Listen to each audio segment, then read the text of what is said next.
Fermez les yeux un instant. Imaginez un monde où le basketball dépasse le cadre d'un simple sport, où chaque dribble résonne comme une note de musique, chaque passe devient un coup de pinceau sur une toile et chaque tir, l'aboutissement d'une œuvre d'art. Ce monde, c'est celui de Kuroko no Basket. Dans cet animé, le basket ne se limite pas à des scores ou à des règles. Il se vit dans chaque battement de cœur, dans chaque rêve poursuivi avec acharnement ou brisé en un instant. Ici, les joueurs ne sont pas seulement des athlètes, ils sont des artistes, des guerriers, des rêveurs, tous animés par une passion qui transcende les limites du possible. Kuroko no Basket nous transporte dans l'univers de ces prodiges qui ont choisi d'élever le basket au rang d'art. Chaque membre de la génération des miracles, chaque joueur, avec ses forces et ses faiblesses, compose une symphonie où le ballon devient un instrument et le terrain une scène. Leurs mouvements sont chorégraphiés avec une telle intensité que chaque match ressemble à une danse. Chaque duel, un poème visuel. Mais ici, il ne s'agit pas seulement de victoire ou de défaite. C'est une lutte pour exister, pour se dépasser, pour toucher du doigt une perfection inatteignable. C'est l'histoire d'âmes passionnées qui jouent avec tout ce qu'elles ont, pour tout ce qu'elles sont. Aujourd'hui, je vous invite à plonger avec moi dans cet univers unique. Un univers où le basket n'est plus qu'un simple jeu, mais une véritable œuvre d'art.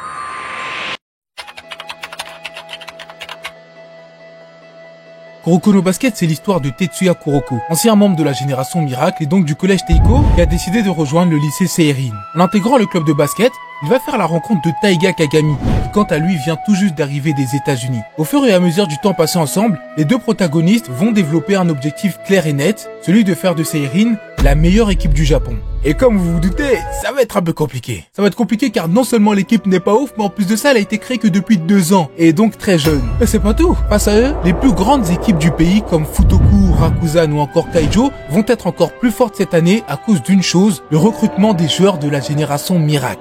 Oui, ils sont si forts que ça. Mais bref, cela ne va pas faire peur à nos protagonistes, car ils sont tout simplement déterminés à relever le défi. Dans cette vidéo, les gars, je vais pas vous résumer Kuroko no Basket et vous dire s'ils ont réussi parce que vous le savez déjà. Je vais plutôt vous parler de ce que nombreux d'entre vous n'ont sûrement pas remarqué. Je vais vous parler du secret de Kuroko no Basket. Et pour ça, on va d'abord s'intéresser aux deux protagonistes principaux, c'est-à-dire Tetsuya Kuroko et Taiga Kagami. J'essaie de te dire au contraire que je t'admire. Hein? Tu es loin d'être nul en sport, tu as du potentiel. Tu as de l'expérience, tu t'es énormément entraîné, tu es un joueur aguerri. Et pourtant, quand je me retrouve face à toi, je ne ressens absolument rien. Tu es un être hors du commun. Normalement, quand on pratique un sport, ou même quand on marche dans la rue, on dégage tous quelque chose, on a une présence. Et on ne peut pas contrôler ça. Mais toi, tu as une présence quasiment nulle. Attention, ça n'est pas forcément un défaut, ça peut même être un point fort.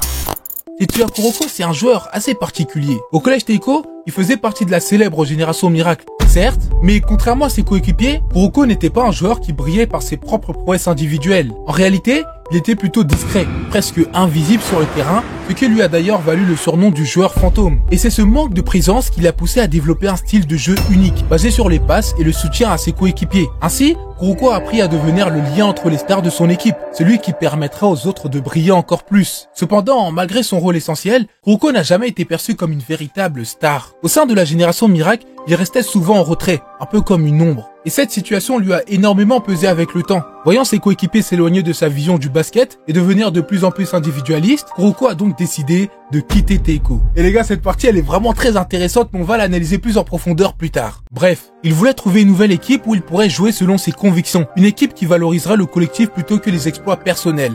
C'est donc ainsi qu'il a atterri à Seirin, avec l'espoir de prouver que son style de jeu avait autant de valeur que celui des autres. Mais bien évidemment, Kuroko n'est pas le seul dans cette aventure. À Seirin, il a fait la rencontre de Taiga Kagami, un joueur qui représente tout le contraire de Kuroko. Et c'est là que la lumière entre en jeu. Si Kuroko est l'ombre, alors Taiga Kagami est indéniablement la lumière. Dès son arrivée au lycée Seirin, Kagami se distingue par sa présence imposante et son charisme naturel. Fraîchement débarqué des États-Unis où il a passé une grande partie de sa vie, Kagami a développé un style de jeu explosif, dynamique et basé sur une puissance brute qui contraste totalement avec celle de Kuroko. Chaque match est une opportunité de prouver sa force, d'écraser ses adversaires par des dunks spectaculaires et une détermination sans faille. Kagami n'a pas seulement ramené avec lui des compétences impressionnantes, mais aussi une ambition démesurée. Dès son arrivée, il s'est fixé un objectif, devenir le meilleur joueur de basket du Japon. Pour lui, cela signifie non seulement surpasser ses propres limites, mais aussi affronter les meilleurs joueurs du pays, dont les membres de la génération miracle que Kuroko connaît si bien. Mais ce qui rend Kagami si spécial, c'est pas vraiment ça. C'est plutôt sa complémentarité avec Kuroko. Là où Kuroko se fond dans l'ombre, Kagami brille de mille feux. Il est le joueur que tout le monde remarque, celui qui capte l'attention et attire les défenses adverses. Cependant, malgré son talent individuel, Kagami réalise vite qu'il ne peut pas atteindre ses objectifs seul. Il a besoin de Kuroko, de cette ombre discrète qui sait se glisser là où personne ne l'attend. Ensemble, ils forment un duo redoutable, d'où vient l'attribution de l'ombre et la lumière.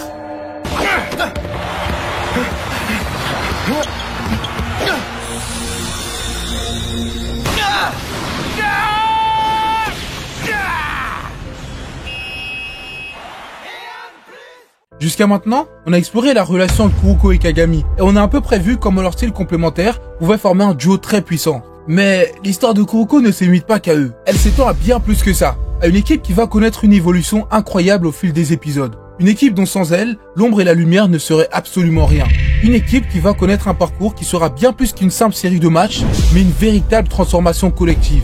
Et cette équipe, c'est bien évidemment celle de Seirin. L'évolution de Seirin, c'est avant tout une leçon sur la puissance du travail d'équipe. Au départ, Seirin était une équipe jeune, peu expérimentée, qu'on pouvait même qualifier de banale et qui n'avait donc aucune chance contre les autres équipes. Et pourtant, c'est là que réside leur plus grande leçon, l'union fait la force. Leur atout principal, c'est pas un joueur star contrairement à ce qu'on pourrait penser, mais plutôt la diversité des talents qu'ils rassemblent. On a Hyuga, capable d'effectuer des shoots à 3 points sous pression comme personne. Teppei, la tour de contrôle de l'équipe avec son énorme solidité sous le panier.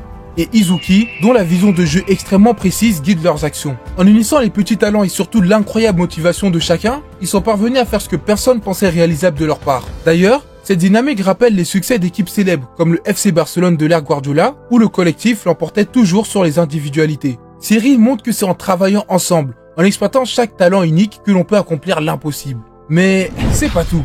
Il ne s'agit pas seulement de stratégie ou de jeu collectif.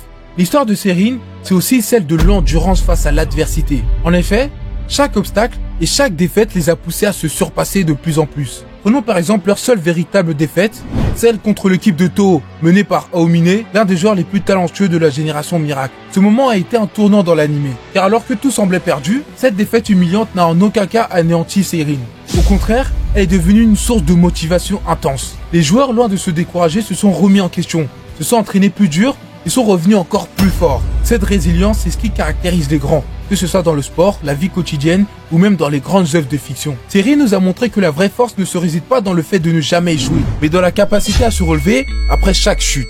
Pour résumer en quelques mots tout ce que je viens de dire, Seirin n'est pas seulement une équipe que Kuroko a intégrée. Seirin, c'est l'équipe qui incarne parfaitement la vision de Kuroko. Car elle incarne un jeu où le collectif surpasse sur l'individualité, où les membres se donnent corps et âme pour la victoire, et surtout, où la passion règne en maître. En gros, tout le contraire de la génération miracle. En général, les animés nous mettent en avant des protagonistes faibles, partant de zéro et qui n'ont pour seul talent leur détermination incroyable. Au fur et à mesure des épisodes, on les voit progresser, devenir les meilleurs, puis, enfin, on s'arrête à là. Et donc nous on se dit qu'ils continueront de s'améliorer, qu'ils rencontreront des antagonistes de plus en plus forts et que cela ne s'arrêtera jamais. Mais, et si ce n'était pas le cas? Et s'ils atteignaient vraiment le sommet? Et si la seule personne qui pourrait les battre, ce serait eux-mêmes? Sérieux, les gars, ils vous saoulent pas ces matchs? C'est chiant. Hein? C'est vrai qu'affronter des nazes, c'est loin d'être passionnant. Mais ça fait quand même un bout de temps que c'est comme ça, je te rappelle. Ouais, bah je commence à en avoir marre. Tout est tellement facile pour nous maintenant, ça donne pas du tout envie de se donner à fond. Comme vous le savez sûrement, la génération miracle, c'est le surnom donné à l'équipe du collège Teiko. Une équipe qui a marqué l'histoire du basket par son invincibilité et ses joueurs exceptionnels. Cette équipe comptait 5 prodiges, chacun possédant un talent hors du commun. Parmi eux, il y avait Daiki Aomine, avec son style de jeu qui était imprévisible et sa capacité à écraser n'importe quel adversaire en 1 contre 1. Shintaro Midorima, qui ne ratait jamais un tir à 3 points, peu importe la distance. Ryota Kise, capable de copier à la perfection les mouvements de ses adversaires. Atsushi Murasakibara, une montagne de puissance physique qui dominait la raquette comme personne. Et enfin Seijiro Akashi, le capitaine de l'équipe, maître de la vision et du contrôle mental sur le terrain.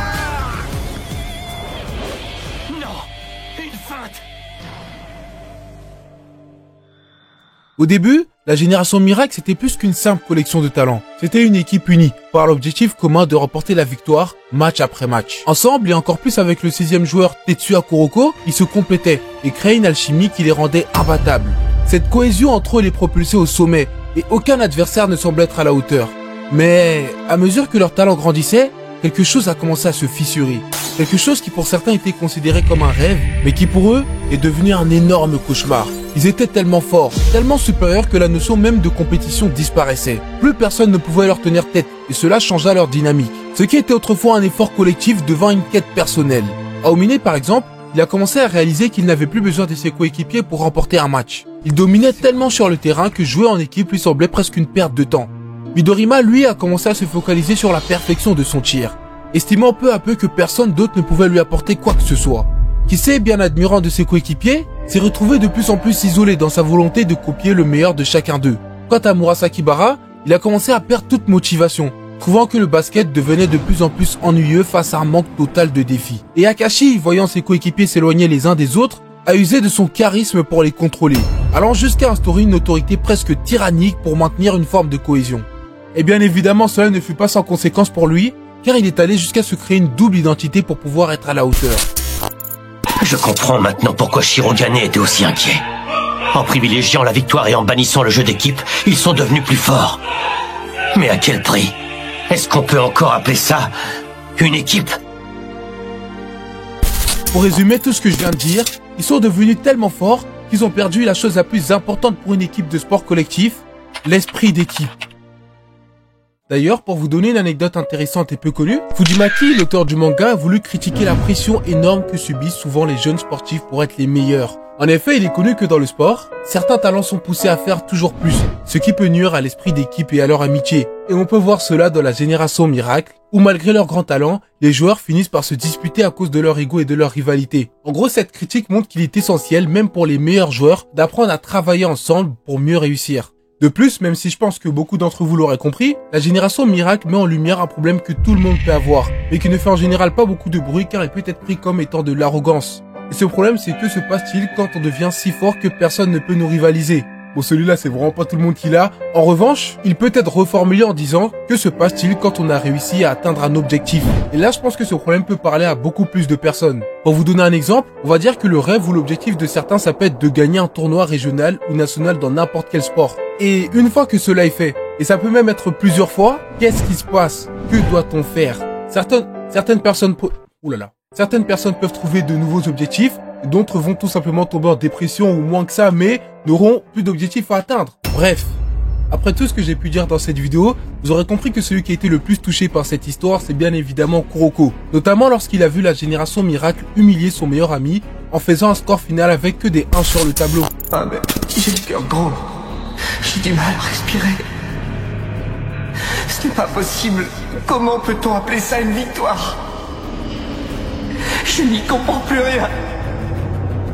Finalement, c'est quoi la victoire? Et comme on l'a vu plus tôt, c'est donc pour prouver que son style de basket basé sur le collectif et la solidarité pouvait surpasser celui de ses anciens coéquipiers qu'il a rejoint Seirin. Et les gars, c'est durant la Winter Cup qu'il aura l'occasion de confronter son idéologie à celle des membres de la génération Miracle. La Winter Cup, l'arc où tout s'est accéléré. Dans cette vidéo les gars, on a commencé par parler de Kuroko et Kagami, ces deux personnages étant considérés comme l'ombre et la lumière. Ensuite on a parlé de l'équipe Seirin, l'équipe qui incarne parfaitement l'idéologie du protagoniste. Et enfin, on a vu le sombre passé de Kuroko au sein de la génération Miracle, l'équipe devenue tout simplement beaucoup trop forte. Grâce à ça, vous aurez compris que Kuroko no Basket n'est pas seulement un animé de sport racontant des choses banales, mais qu'en réalité, il s'agit d'un animé avec une réelle histoire, avec de nombreux messages qui nous ont été transmis. Mais, encore une fois, c'est pas tout. La Winter Cup nous a permis de plonger dans la profondeur de nombreux personnages. Certains qu'on connaissait déjà et d'autres qu'on a découverts pour la première fois. Par exemple, le capitaine de Kaijo, Kasamatsu. J'étais obligé de parler de lui les gars, parce que je sais pas pour vous, mais personnellement, je l'ai vraiment kiffé. Comment influencer un énorme talent comme Kisei? Et surtout, comment rester un leader face à des adversaires aussi talentueux que Kagami et Aomine sur le terrain? Non, même pas en fait. Comment juste être un excellent capitaine? Tous sont des questions auxquelles ce dernier nous a proposé des réponses durant le tournoi de la Winter Cup. Il y a aussi Imuro, le frère de cœur de Kagami. Durant le match qui a confronté Yosen à Seirin, leur duel était personnel et chargé d'émotions. car il y avait toute une histoire derrière. Mais jusqu'où ces rivalités peuvent-elles aller sans exploser? Comment réagir quand on voit quelqu'un qu'on a aidé nous surpasser? Des questions auxquelles on a eu des réponses avec ce personnage. Bon, au début il était un peu jaloux de Kagami, mais après il s'est repris en main, et c'est ça le plus important. Dans cet arc, on a aussi eu une mise en avant des techniques de jeu impressionnantes et surtout des explications extrêmement détaillées avec. Par exemple pour Kuroko, on a le Phantom Shoot et le Vanishing Drive, des techniques qui consistent à faire disparaître la balle et le joueur. C'est n'importe quoi, tu vas me dire. Non, il y a une explication très détaillée derrière. Pour le Phantom Shoot, il suffit juste de tirer avec un angle de shoot plus bas que d'habitude. L'adversaire défendant comme si c'était un shoot normal, va regarder vers le haut et va donc perdre de vue la balle. Quant au Vanishing Drive, il suffit seulement d'attendre le moment précis où l'adversaire va détourner le regard pour lui faire un dribble. Ce qui donne l'impression que le joueur qui l'a fait a disparu. Encore plus avec Kuroko car rappelez-vous, il est de base très discret. Et comment parler de technique sans parler de la zone? Cette technique nous a permis de voir des duels légendaires, comme celui de Kagami face à Omine ou encore le grand Murasakibara face à l'équipe de Seirin. Bref, durant la Winter Cup, l'équipe de Seirin n'a pas seulement vaincu ses adversaires, elle les a transformés. Chaque victoire n'était pas uniquement celle d'une équipe plus forte, mais d'une philosophie, celle de croire en ses coéquipiers, d'évoluer ensemble. Et c'est en se changeant eux-mêmes qu'ils ont surmonté tous les obstacles sur leur route. Mais le véritable défi est arrivé lors de la finale, face à l'équipe de Rakuzan et son grand capitaine, Seijuro Akashi. Ici, quelque chose d'extraordinaire s'est produit, un concept qui dépasse tout ce qu'on a vu jusque-là, la véritable zone. Oh là là. Ce n'est plus seulement une question de talent individuel, c'est une nouvelle dimension. La véritable zone est un état où l'équipe tout entière fonctionne comme une seule entité, où chaque joueur exploite son potentiel au maximum, mais pas pour lui-même, pour toute l'équipe.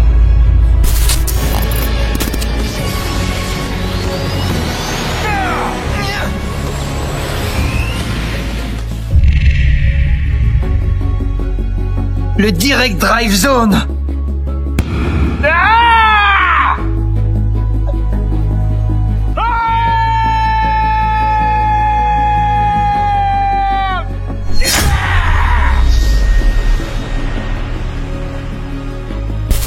Imaginez un niveau où tout le monde est parfaitement synchronisé, comme s'ils partageaient un même esprit.